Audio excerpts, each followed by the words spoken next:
How's everyone doing? Today I'll be doing an unboxing review for The Conjuring 2. And if you've seen The Conjuring 2, definitely let me know what you think of it.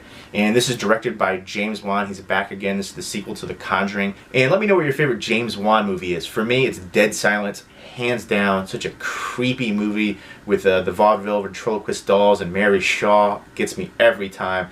Now, the first Conjuring movie was nothing new conceptually, but it was just extremely well executed and probably one of the best examples of the exorcism, possession, haunted genre or subgenre. Now, the sequel right here, I was disappointed. I heard people rave about this sequel. A lot of people saying they loved it more than the first one. I just thought it was too derivative, just too many horror cliches and tropes. Oh, let me guess, the room with 100 different crosses on it, all they're suddenly going to just turn upside down, and let me guess, you slide the little toy truck into the little teepee and it's going to slide back out. It was just too many predictable and formulaic moments. You knew when it got silent there's going to be a jump scare. Everything here was just way too formulaic, and I didn't really care for the way that it played out, the ending. I wanted more of a climax as well. And the whole thing with the evil nun right there, I thought the form that you see towards the end was way freakier than the evil nun. So I don't know. I just thought it was kind of basic and generic. I don't know, I was disappointed in it big time, and it's crazy to me that I hear all these people just praising it and raving about it. I thought it was nothing special, honestly, but it was based on apparently a true story, or one of the most investigated paranormal stories out there in England, so they're across the pond now. There was only really one scene that I thought was creepy or scary, and there's this scene right there, which they show briefly on the back. Besides that, it didn't do anything for me. It was just really kind of cheap scares, jump scares, and just very predictable as far as you knew what was going to happen. If you've seen horror movies, like I said, you could predict a lot of the stuff going on there. Like, I was watching this with somebody, and I was just saying, oh, let me guess, this happens. Oh, let me guess, it's the bell's ringing. It's not really the dog. Duh, of course. It's so predictable, and it just felt cheap, and it felt like a cash grab, honestly. I think they could have done more of a justice to this story. I don't know. Disappointing for me personally.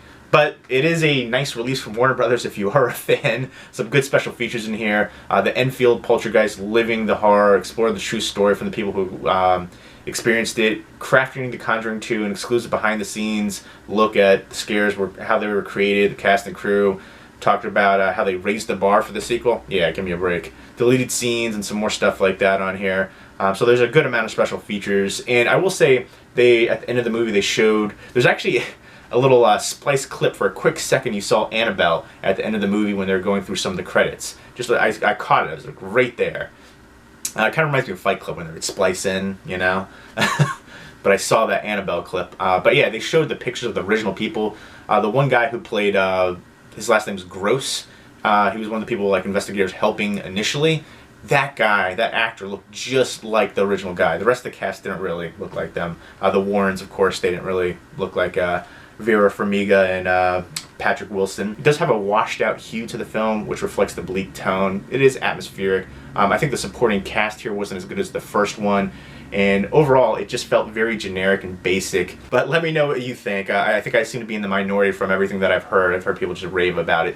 But now let's take a more in-depth look at The Conjuring 2. Let's check it out. And here we go. Here is The Conjuring 2. There is no slipcover. I think that would have definitely been beneficial. The original Conjuring had an excellent lenticular slipcover. And right here at the top, it says The Next True Story from the Case Files of Ed and Lorraine Warren. And then there's the title, and then there's the room with all the different crosses that, of course, predictably, suddenly turned upside down. And then there's the young girl, Janet. And from the director of The Conjuring and Insidious. And here is the spine with the title, the Blu-ray logo, and then the Warner Brothers logo down there. And on the back, we're going over a synopsis of the film, the special features, some shots from the film. Again, that was the only scene that I thought was remotely creepy or scary. And yeah, absolutely terrifying my butt. And again, it is 134 minutes, so 2 hours and 14 minutes right there. And I'll go ahead and show you the inside. There's the digital copy, and it's a recyclable case. And there's the disc artwork, which Warner Brothers usually does the basic black disc with the title right there, which is the case again here. Blu-ray symbol, New Line Cinema symbol, and the Warner Brothers symbol, and again, the title right there. And honestly, I don't really love this cover. I think they could have done more with the cover. And again, a nice slipcover would have been really beneficial to the release for collectors. And again, especially for physical media, that's your target audience right there. You want to give them something to make them really want to buy it besides just the movie sometimes. There's a lot of people that just do streaming and stuff. So give something for the collectors out there. Give them a slipcover. Give them something. Give them a better cover at least. Yeesh. So there we go, there's my unboxing review of The Conjuring 2 on Blu-ray. And here we go, here is the Blu-ray menu screen for The Conjuring 2. And I'll go ahead and zoom in. There's the rosary beads right there, and there's the evil nun in the shadows, the demon right there. And this is basically kind of the climax scene. And here we go, play, scene selection, audio, subtitles, and special features. Let's go over the special features. And we've got crafting The Conjuring 2, kind of a behind the scenes and dealing with the cast and crew. The Enfield Poltergeist, living the horror, talking with some of the people that actually had to do with the initial case. Creating Crooked, the Crooked Man. The Conjuring 2, Hollywood's Haunted Stage. The sounds of scary. Deleted scenes.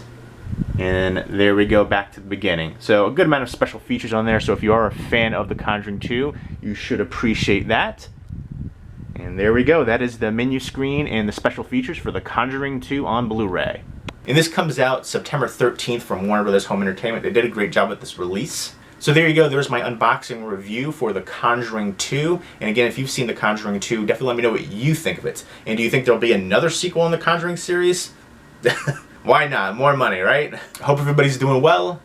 Take care.